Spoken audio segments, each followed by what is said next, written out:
തിളക്കം കൊണ്ട് മാത്രമല്ല ഔഷധ ഗുണം കൊണ്ടും മനുഷ്യനെ ആശ്ചര്യപ്പെടുത്തുന്ന ഒന്നാണ് രത്നങ്ങൾ. പ്രകൃതിയുടെ വരദാനമായ രത്നങ്ങളെക്കുറിച്ച് കൂടുതലറിയാം രത്നശാസ്ത്രയിൽ. കൂടെയുള്ളത് ഉണ്ണികൃഷ്ണൻ ശിവാസ്. രത്നശാസ്ത്രയിലേക്ക് സ്വാഗതം സർ. നമസ്കാരം. നമസ്തേ. നമ്മൾ രത്നശാസ്ത്രയിൽ രത്നശാസ്ത്രം എന്ന പുസ്തകത്തിൻ്റെ വിശേഷങ്ങളാണ് നമ്മൾ കഴിഞ്ഞ എപ്പിസോഡിൽ പങ്കുവച്ചത്. നമ്മളതിൽ പുസ്തകത്തിൽ വന്നിട്ടുള്ള ഒരു ചെറിയ ഭാഗമാണ് അതിൻ്റെ എവിടെ നിന്നാണ് നമ്മൾ രത്നങ്ങൾ കിട്ടുന്നത്, അങ്ങനെയുള്ള കാര്യങ്ങളാണ് സംസാരിച്ചത്.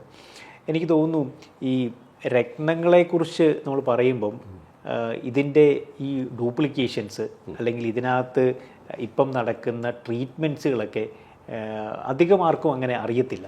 എനിക്ക് തോന്നുന്നു ആ ഒരു കാര്യങ്ങളും ഈ രത്നശാസ്ത്രം എന്ന പുസ്തകത്തിൽ ഉൾപ്പെടുത്തിയിട്ടുണ്ട്. രത്നശാസ്ത്രത്തിലെ പ്രധാന പോയിന്റുകളിൽ ഒന്ന് നമുക്ക് രത്നങ്ങളുടെ സോഴ്സ്, ഉറവിടങ്ങൾ എവിടെ നിന്നൊക്കെയാണ് ഇത് ലഭിക്കുന്നത് എന്നുള്ളത്. പിന്നെ അതിലടങ്ങിയിരിക്കുന്ന ഘടകങ്ങൾ, അത് മനുഷ്യനെ സ്വാധീനിക്കുന്ന വിധം, മനസ്സിലായല്ലേ? ഇതിൻ്റെ ഡ്യൂറബിലിറ്റികൾ, പല രത്നങ്ങൾക്കും ലോങ് ഡ്യൂറേഷൻ ഉള്ളതുണ്ട്, ഷോർട്ട് ഡ്യൂറേഷനുള്ള കല്ലുകളുണ്ട്, അതിനെക്കുറിച്ച്.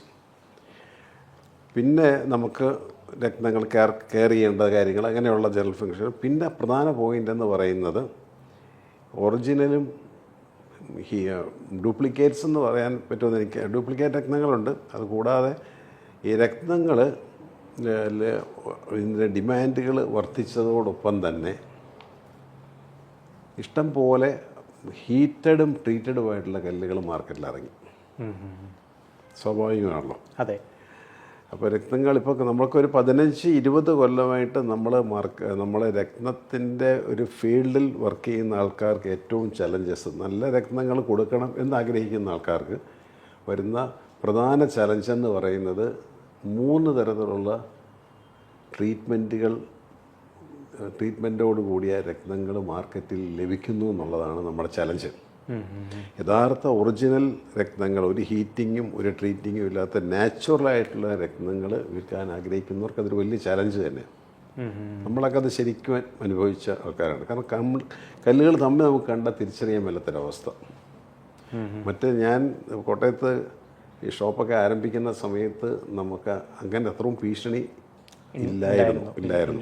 ഇന്നിപ്പം മറിച്ച് വളരെ വലിയ ഭീഷണി തന്നെയാണ്. അത് ഹീറ്റഡ് 3 തരത്തിലുള്ള ട്രീറ്റ്മെൻറ്റുകൾ കല്ലിനകത്തുണ്ട്. ഒന്ന് ഹീറ്റഡ്, ഒന്ന് ട്രീറ്റഡ്, ഒന്ന് ഡിഫ്യൂസ്ഡ് സ്റ്റോൺസ് എന്ന് പറയും.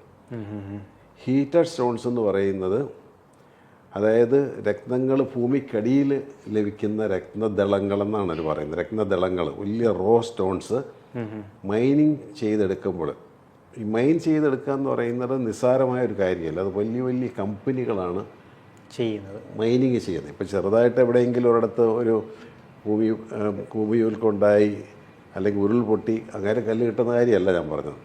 ഇത് ഖനനം കോൺട്രാക്റ്റായിട്ട് എടുത്തിട്ട് അവർ ചെയ്യുന്ന കമ്പനിക്കാരാണ്. ഒരുപാട് ലേബർ ഇൻവോൾവ്മെൻ്റ് ഉള്ളതാണ്. അതൊക്കെല്ലാം വെളി വരുമ്പോൾ നമുക്കിപ്പോൾ ഉദാഹരണം, നമുക്ക് മഞ്ഞ പുഷ്യരാഗം അല്ലെങ്കിൽ യെല്ലോ സഫയർ എന്ന് പറയുന്ന കല്ല് കിട്ടിയാൽ യെല്ലോ കളർ എന്ന് പറയുന്ന പെയിൽ യെലോയിഷ് ആയിട്ടുള്ള കളറ് ഒരു വലിയ രത്നദളത്തിൻ്റെ ഒരു മൂല മാത്രമേ ഉള്ളെങ്കിൽ അത് ഒരു മൈനിങ്ങുകാരെ സംബന്ധിച്ചിടത്തോളം അതൊരു നഷ്ടക്കളിയാണ്.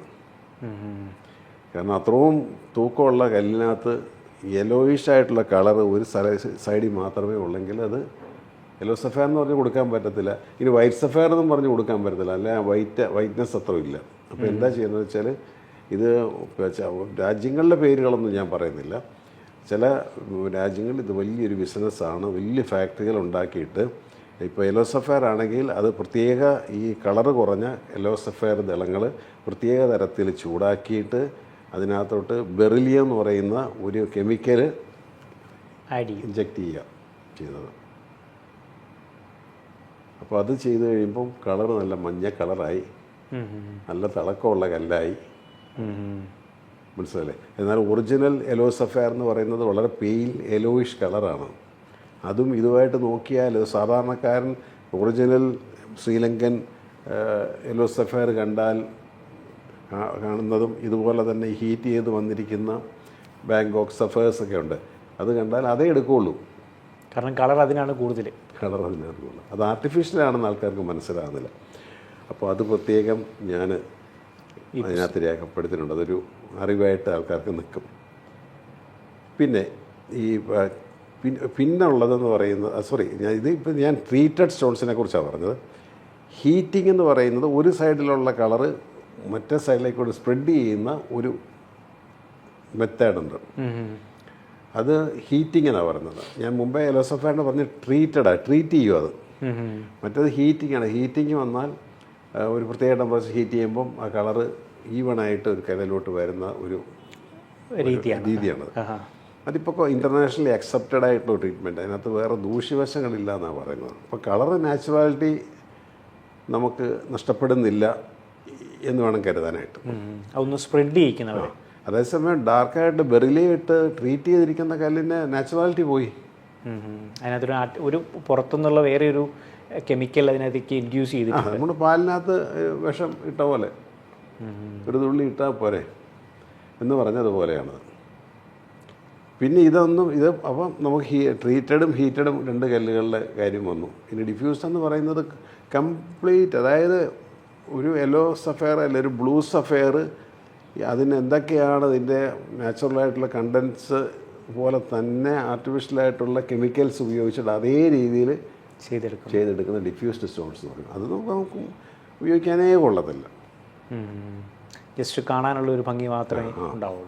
ഇതിൽ പിന്നെയും നമുക്ക് ഉപയോഗിക്കാവുന്നത് നാച്ചുറലായിട്ടുള്ള ഈ മറ്റ് ആർട്ടിഫിഷ്യൽ കെമിക്കൽസ് ഇല്ലാതെ കളറ് ഒന്ന് സ്പ്രെഡ് ചെയ്യിച്ച മെത്തേഡെന്ന് പറയുന്ന ഈ ഹീറ്റഡ് സ്റ്റോൺസ് എന്ന് പറയുന്നത് വലിയ ദൂഷ്യം വരുന്നില്ല. അതുകൊണ്ടാണല്ലോ അത് ഇൻ്റർനാഷണലി അതിന് അക്സെപ്റ്റൻസ് വന്നിരിക്കുന്നത്. ഓക്കെ. അപ്പോൾ ഇത് മൂന്നുമാണ് ഇതിനകത്ത് വന്നിരിക്കുന്നത്. അപ്പോൾ നമുക്ക് എല്ലാ കല്ലും അങ്ങനെയാണോ എന്ന് ചോദിച്ചാൽ എല്ലാ കല്ലും ഹീറ്റ് ചെയ്യാനോ ട്രീറ്റ് ചെയ്യാനോ പറ്റത്തില്ല. ഹാർഡ്നെസ് ഉള്ള കല്ലുകൾക്കകത്ത് മാത്രമേ നമുക്ക് ഈ particular level high pressure high ടെമ്പറേച്ചറായി ചൂടാക്കുന്നത് കൊടുക്കാനായിട്ട് പറ്റുള്ളൂ. ഇപ്പം ഉദാഹരണത്തിന് എമറാൾഡ് ഹാർഡ്നെസ് കുറഞ്ഞ കല്ല്, അതിനകത്ത് ഈ പറഞ്ഞ ഹീറ്റിങ്ങും ട്രീറ്റിങ്ങും ഒന്നും ചെയ്യാൻ പറ്റില്ല. എമറാൾഡിനകത്ത് ചെയ്യുന്ന ഗ്ലാസ് ഫില്ലിംഗ് ആണ്.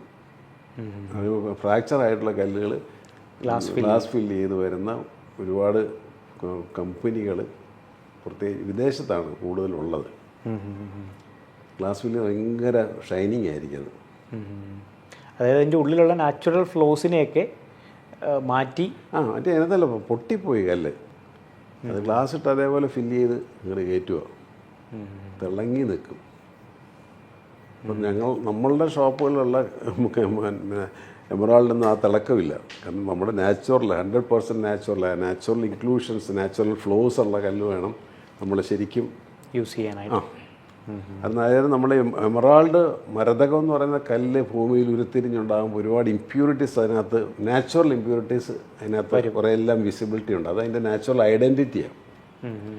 ഒട്ടുമില്ലാതെ ഇപ്പോൾ നെക്ലസൊക്കെ പോയി നമ്മൾ മേടിച്ചു കഴിഞ്ഞാൽ അതിനകത്ത് ഭയങ്കര ഷൈനിങ് ആയിരിക്കും. റൂബിയുടെ നെക്ലസ്, അതുപോലെ എമറാൾഡിൻ്റെ നെക്ലസ് കണ്ട ഭയങ്കര ഷൈനിങ് വെച്ചാൽ ഗ്ലാസ് ഫില്ലിങ്ങാണ്. അതിനകത്ത് എമറാൾഡിൻ്റെ ഒരു പെർസെൻറ്റേജേ കാണത്തുള്ളൂ. ഒരു ഡ്യൂറബിലിറ്റി എല്ലാം കുറവായിരിക്കും. കുറച്ച് കഴിയുമ്പോൾ അത് പൊട്ടും. അത് കാരണം ഇത് സിങ്ക് ആകത്തില്ല കുറച്ച് കഴിയുമ്പോൾ, ടെമ്പറേച്ചറൊക്കെ കൊണ്ടുവന്നിട്ടേ. അപ്പോൾ നമുക്ക് ഒരുപോലെ എല്ലാ കല്ലുകളകത്തും ഹീറ്റ് ചെയ്യാൻ പറ്റത്തില്ല. അതായത് ഈ രത്നങ്ങളുടെ ആ ഒരു പ്രത്യേകത അല്ലെങ്കിൽ അതിൻ്റെ ഹാർഡ്നെസ് അനുസരിച്ചിട്ടാണ് അറിയാലോ ഓരോ രത്നങ്ങളുടെ ഈ ട്രീറ്റ്മെൻറ്റുകൾ ട്രീറ്റ്മെൻറ്റൊക്കെ ചെയ്യുന്നവർക്ക് അറിയാമല്ലോ ഇതിൻ്റെ. അവരത് മുഴുവൻ പഠിച്ചിട്ടാണല്ലോ ചെയ്യുന്നത്. ഇപ്പോൾ പേൾസിനകത്ത് കോറൽസിനകത്തൊന്നും ഇത് ചെയ്യാൻ പറ്റത്തില്ല. കാരണം അതിനകത്ത് ഒട്ടും മിനറൽസ് ഇല്ല. അതിനകത്ത് മുഴുവൻ കാൽഷ്യം ഉള്ളത്, കാൽഷ്യം കാർബണേറ്റ്. അപ്പോൾ അതിനെന്നാ ചെയ്യുന്നത്? ഇപ്പം അതിനൊന്നും ചെയ്യാൻ പറ്റത്തില്ല. അപ്പോൾ എന്നാ ചെയ്യുന്നതെന്ന് ചോദിച്ചാൽ കോറൽസ് പൊടിക്കുക. അപ്പോൾ കോറൽസിൻ്റെ പൗഡർ മിക്സ്ഡ് വരുക. എല്ലാത്തിനും ഇപ്പം നല്ല നോട്ട് കള്ളനോട്ടെന്ന് പറഞ്ഞ പോലെ എല്ലാത്തിനും അതിനൊരു മെത്തേഡ് ഉണ്ട്. ഏറ്റവും സേഫ്റ്റി ആയിട്ട് ATM ൽ നമ്മൾ പൈസ എടുക്കുക എല്ലാം ചെയ്ത് അത് ലൂട്ട് ചെയ്ത് കൊണ്ടുപോകുന്ന ആൾക്കാരില്ലേ. അപ്പോൾ ഇതിനകത്ത് കോറൽസിനകത്ത് എങ്ങനെയാണ് ഇത് ചെയ്യുന്നതെന്ന് ഞാൻ പറയാം. നമ്മൾ ഈ ട്രീറ്റ്മെൻറ്റ്സുകളെ കുറിച്ചാണ് പറഞ്ഞത്. പ്രത്യേകിച്ച് എനിക്ക് തോന്നുന്നു കോറൽസിലുള്ള കോറൽസിനകത്തും പേൾസിനകത്തും ഹീറ്റ് ട്രീറ്റഡോ അങ്ങനെയുള്ള ഒന്നും പറ്റില്ല. കാരണം അത് സോഫ്റ്റാണ്, വളരെ ഡ്യൂറബിലിറ്റി കുറവാണത്. വളരെ കെയർ എടുത്ത് ചെയ്തില്ലെങ്കിൽ ആ കല്ല് നമുക്ക് യൂസ്ഫുൾ അല്ലാതെ പോകും.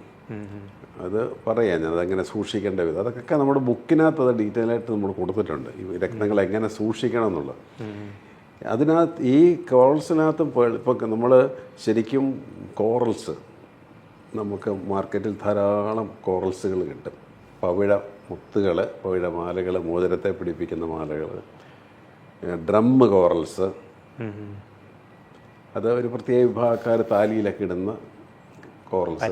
അതല്ല ഇതിൽ നല്ല കോറൽസും ഉണ്ട്, ബ്ലീച്ച് ചെയ്ത് പൗഡർ മിക്സ് ചെയ്ത കോറൽസും ഉണ്ട്. പൗഡർ മിക്സ് ചെയ്ത കോറൽസ് എന്ന് പറഞ്ഞാൽ സ്കെൽട്ടൻസ്, വലിയ വലിയ ഫിഷുകൾ, വലിയ വലിയ ആനിമൽസിൻ്റെ അസ്ഥി പൊടിച്ച്, ബോണുകൾ പൊടിച്ച് അതിനകത്ത് കോറൽസിൻ്റെ പൗഡർ ചേർത്ത് മിക്സ് ചെയ്ത് അതേ രൂപത്തിൽ കൊണ്ടുവരിക. കണ്ടാൽ വില കുറവാണ്. ഇപ്പോൾ നല്ല ഇറ്റാലിയൻ കോറൽസ്, ബ്ലീച്ച് ചെയ്യാത്ത കോറൽസ് നമ്മൾ കൊടുക്കുമ്പോൾ നമ്മൾ ഈ പറഞ്ഞതുപോലെ പൗഡർ മിക്സ്ഡ് കോറൽസിന് പകുതി വിലയ്ക്ക് ഉണ്ടാവുള്ളൂ, മാർക്കറ്റിൽ കിട്ടും. സാറേ ഇത് നമ്മുടെ ഭയങ്കര വിലയാണല്ലോ, നമ്മുടെ ആയിട്ട് ഞാൻ പറയും നമ്മുടെ വിലയുണ്ട്, നമ്മുടെ നല്ല സാധനമാണ്. ബ്ലീച്ചിങ് ഇതൊക്കെ ഞാൻ ഇൻഫർമേഷൻസൊക്കെ എപ്പോഴും നമ്മൾ സോഷ്യൽ മീഡിയയിലൊക്കെ കൊടുക്കാറുണ്ട്, ഈ ട്രീറ്റ്മെൻറ്റ്സുകളും മറ്റു കാര്യങ്ങളൊക്കെ ആയിട്ട്. ഓക്കെ, ഇൻഫർമേഷൻസിന് വേണ്ടി, നമ്മുടെ ബിസിനസ്സിന് വേണ്ടി മാറ്റല്ല. ഓഫ് കോഴ്സ് എൻ്റെ ബ്രെഡും ബട്ടറും സ്റ്റോൺസിൻ്റെ ജെം സ്റ്റോൺസാണ്.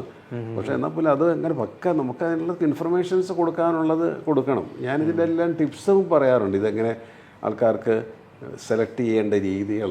നമുക്കിപ്പം അസ്ട്രോളജേഴ്സ് പലരും ജമ്മോളജിയിൽ ഒരു സ്പെഷ്യലൈസ് ചെയ്തിട്ടുള്ളവരല്ല. അസ്ട്രോളജിൻ്റെ അവരുടെ ഫീൽഡിൽ ചിലപ്പോൾ അവർ വളരെ അഗ്രഗണ്യന്മാരാണെങ്കിലും ഈ കല്ലിൻ്റെ കാര്യത്തിലോട്ട് വരുമ്പോൾ കല്ല് വൃത്തിയായിട്ട് നമ്മൾ സബ്ജക്റ്റ് പഠിക്കണം. എൻ്റെ കയ്യിൽ നിന്ന് സ്റ്റോൺ വാങ്ങുന്ന ഒരുപാട് അസ്ട്രോളജേഴ്സ് ഉണ്ട്. അവർ റെക്കമെൻഡ് ചെയ്യും, ശിവാസി പോയി ചോദിച്ച് നോക്കിയിട്ട് കറക്റ്റായുള്ള രക്തം നോക്കി മേടിച്ചോളാൻ പറയുന്നത് ഇഷ്ടംപോലെ ഉണ്ട്. ഇതൊന്നും നമ്മൾ വെറുതെ പറയുന്നൊന്നുമല്ല. അപ്പം അതെങ്ങനെ ചെയ്യണം, അതിൻ്റെ ടിപ്പ് ശരിക്കും പറയാൻ നമ്മുടെ ഒരു ടിപ്പാണ്, ഒരു സീക്രട്ടാണ് നമ്മൾ പബ്ലിക്കിൽ പറഞ്ഞു കൊടുക്കാം. എന്തിന് നമ്മൾ മൂടി വെക്കണം?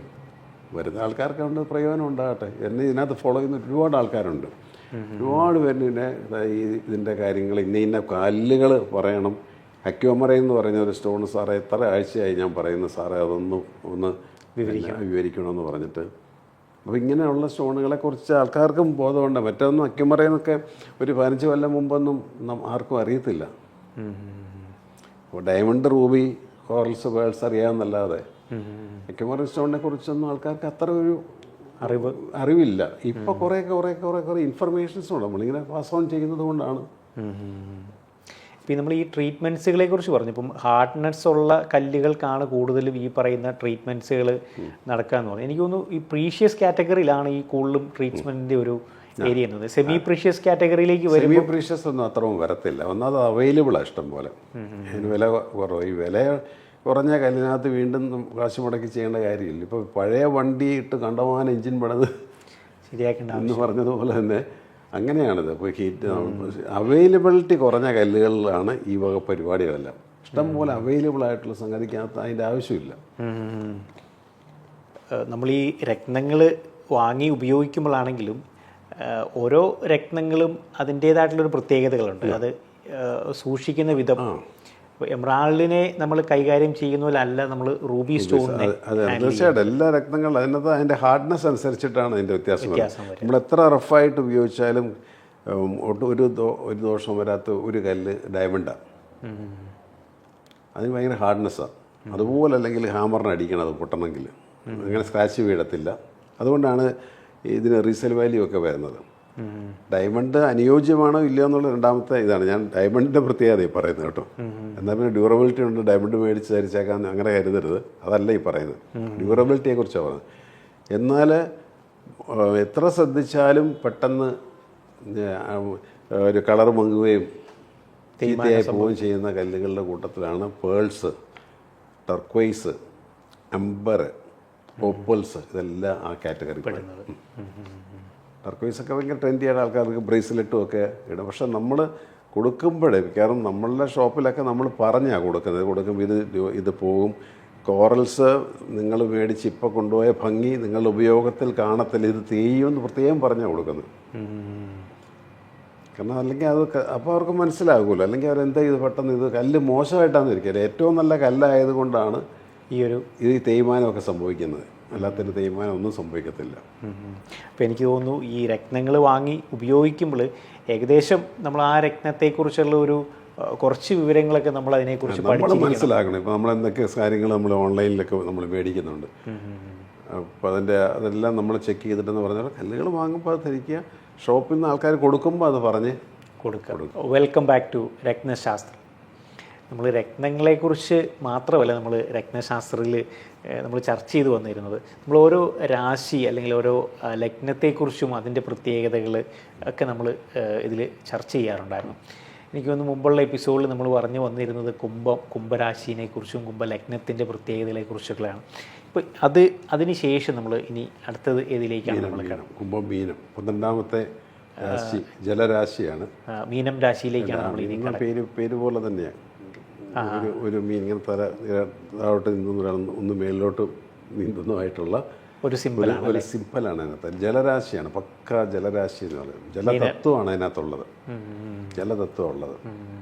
വ്യാഴത്തിൻ്റെ ക്ഷേത്രം അത്. വ്യാഴമാണ് അതിൻ്റെ അധിപൻ. മീനം രാശിയുടെ അധിപൻ വ്യാഴമാണ്. ധനു, മീനം ഇത് രണ്ടും വ്യാഴത്തിൻ്റെ ക്ഷേത്രങ്ങളും സുക്ഷേത്രങ്ങളുമാണ്.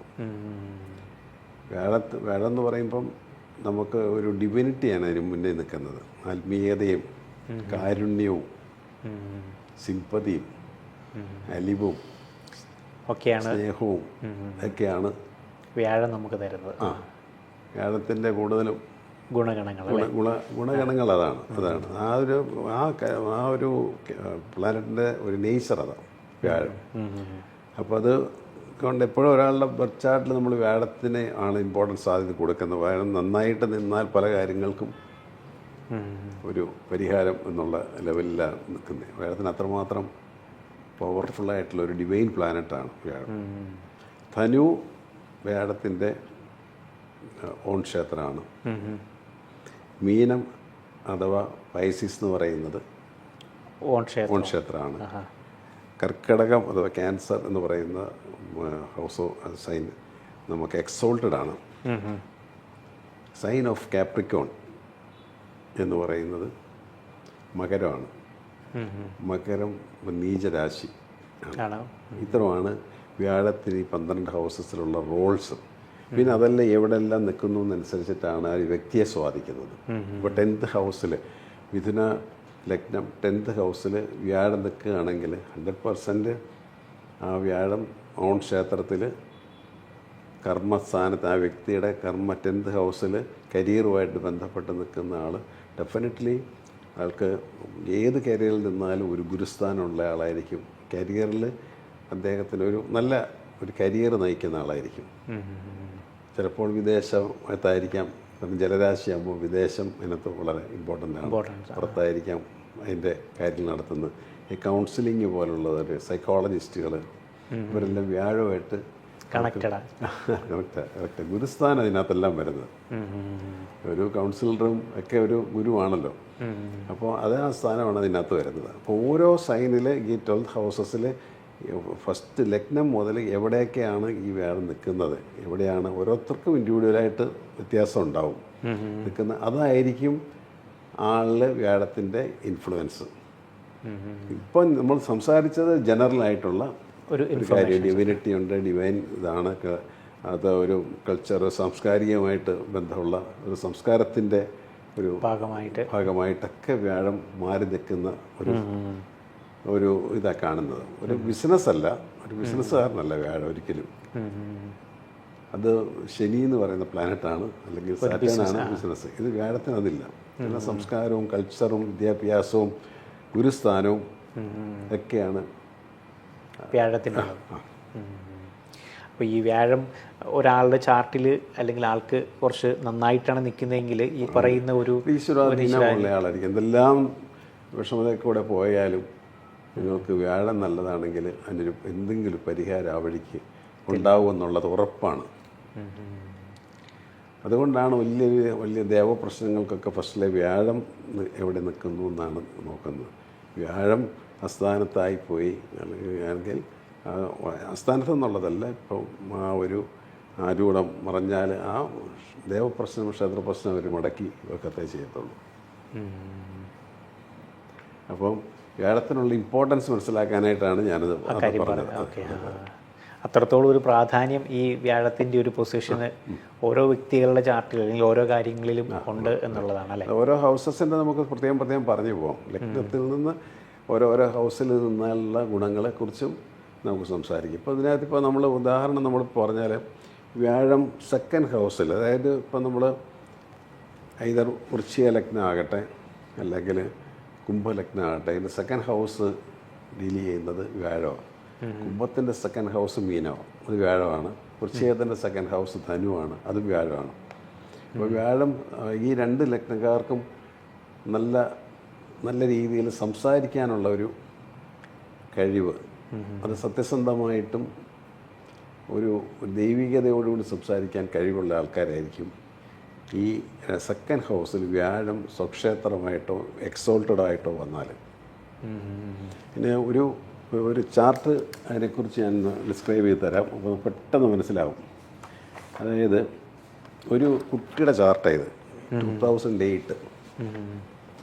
ഇതിനകത്ത് വൃശ്ചിക ലഗ്നം ധനുവിൽ വ്യാഴം നിൽക്കുക. ഈ കുട്ടി ഈ 2003, 2004 കാലഘട്ടങ്ങളിൽ കലോത്സവങ്ങൾ, സ്കൂൾ കലോത്സവത്തിൽ പാഠകം ക്ഷേത്രകലയാണ്. അതുപോലെ തന്നെ സോപാന സംഗീതം, ആലാപനം, ഇതിനെല്ലാം പ്രൈസുമായി മുൻപന്തിയിൽ നിൽക്കുന്ന കുട്ടിയാണ്. സെക്കൻഡ് ഹൗസിൽ വ്യാഴമാണ്. അത് ചെയ്തത് ഇപ്പോൾ പാഠകത്തിൽ എക്സ്പേർട്ട് ആൾ. പാഠകം എന്ന് പറഞ്ഞാൽ പഴയ ക്ഷേത്രമായിട്ട് ബന്ധപ്പെട്ട ഒരു കാര്യം. അപ്പം ആ കുട്ടിയുടെ ചാർട്ടും ഈ ഒരു ഇതും കൂടെ എത്രയോ അടുത്ത് നിൽക്കുന്നത്. എൻ്റെ ഒരു ക്ലയൻ്റാണത്, ഈ ഒരു പേരൻസ്. അപ്പോൾ അത്രയും രണ്ട് ഗുരുസ്ഥാനമാണ്. ഈ കുട്ടി വളർന്ന് വരുന്നത് 2008 എന്ന് പറയുമ്പോൾ 17 വയസ്സായിട്ടുള്ളൂ. ഇതിന് തോറും ഇത് ഡെവലപ്പ് ചെയ്ത് വരും. ഇത് നല്ല, ശരിക്കും പറഞ്ഞാൽ കുട്ടിക്ക് നല്ല ഒരു പഠിപ്പിക്കാൻ കഴിവുള്ള കുട്ടിയും കൂടെയാണ്. ഈ കലയിൽ വീനസ് എന്ന് പറയുന്ന പ്ലാനറ്റിന് ഇതിനകത്ത് വളരെ ഇമ്പോർട്ടൻസ് ഉണ്ട്. ലഗ്നത്തിൽ വീനസ് നടക്കുന്നത്, അപ്പോൾ കലാകാരിയാണ്. അപ്പോൾ കലയുമായിട്ട് ബന്ധപ്പെട്ട ഗുരു തുല്യമായ ലെവലിലേക്ക് ഈ കലകളൊക്കെ പഠിപ്പിക്കാൻ തക്കവണ്ണം അല്ലെങ്കിൽ ഇതിൻ്റെ പ്രൊഫഷനായിട്ട് വരാൻ ചാൻസ് ഉള്ള കുട്ടിയാണ്. ലഗ്നത്തിൽ ശുക്രനും 2ൽ വ്യാഴം സ്വക്ഷേത്രം. പാഠകം പോലെയും സോപാന സംഗീതം പോലെയും ഒക്കെയുള്ള കാര്യങ്ങളാണ് ഈ കുട്ടി ഈ പ്രായത്തിൽ കൈകാര്യം ചെയ്യുകയും കലോത്സവത്തിൽ, ഞാൻ പേരൊന്നും പറയുന്നില്ല, വളരെ മിടുക്കിയായിട്ടുള്ളൊരു കുട്ടിയാണ്. അപ്പം നമ്മൾ എത്രമാത്രം നമ്മളെ ബർത്ത് ചാർട്ടിൽ ഇതെല്ലാ കാര്യങ്ങളും നമുക്ക് വായിച്ചെടുക്കാൻ സാധിക്കും. ഇത്രയും നല്ല കഴിവുള്ള കുട്ടിയാണ്, നല്ല പെർഫോമറാണ്. എങ്കിലും ഈ കുട്ടികൾക്ക് ഒരു ചെറിയ മൈനസ് പോയിൻ്റ് എൻ്റെ ബർത്ത് ചാർട്ടിലുണ്ട്. പക്ഷേ അങ്ങനെ ഒരു മൈനസ് പോയിൻ്റ് അവർക്ക് ഫീൽ ചെയ്തുകൊണ്ടാകാം അവരെന്നെ അപ്രോച്ച് ചെയ്തിരിക്കുന്നത്. 2 ആഴ്ചയായിട്ടുള്ളൂ ഞാനോട്ട് കുറച്ച്. കാരണം വെച്ചാൽ ഇതിനകത്ത് ഈ കുട്ടി എന്തെല്ലാം ചെയ്താലും അതിന് വേണ്ട തരത്തിലുള്ള റെക്കഗ്നീഷനിലേക്ക് എത്തിയിട്ടില്ല. എന്തുകൊണ്ട് ഇതാണ് ചോദിച്ചിരിക്കുന്നത്. എനിക്ക് തോന്നുന്നു അത് നമുക്ക് വളരെ ഡീറ്റെയിൽ ആയിട്ട് തന്നെ പ്രേക്ഷകരോടൊന്ന് എക്സ്പ്ലെയിൻ ചെയ്ത് കൊടുക്കണം. ആ ഒരു വിവരം നമുക്ക് അടുത്തൊരു എപ്പിസോഡിൽ ഉൾപ്പെടുത്താം. ഇന്നത്തെ എപ്പിസോഡ് വൈൻഡപ്പ് ചെയ്യാനുള്ള സമയമായി. നന്ദി, നമസ്കാരം.